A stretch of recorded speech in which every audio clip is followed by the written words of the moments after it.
बोरिवली स्टेशनवर सौराष्ट्र एक्सप्रेस खाली अडकलेल्या महिलेच्या सुटकेचा थरार। रेल्वे पोलीस आणि प्रवाशांच्या प्रसंगानं महिलेचा जीव वाचला।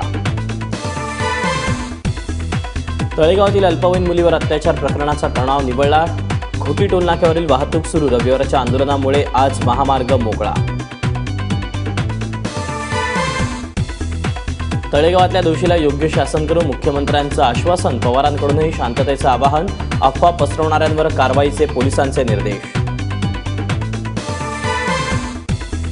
मुंबईतल्या मराठा मोर्चा अधिवेशनापर्यंत स्थगित। नागपुरातल्या मोर्चापर्यंत ठोस निर्णय न झाल्यास मुंबईत विराट मोर्चा। सकल मराठा संघटनांचा औरंगाबादेत इशारा।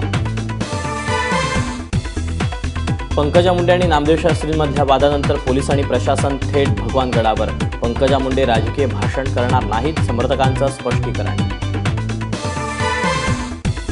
कोल्हापूरच्या अंबाबाईची नगर प्रदक्षिणा मोठ्या उत्साहात संपन्न। सुरतमध्ये उमियादेवीची 35,000 दिव्यांनी महाआरती।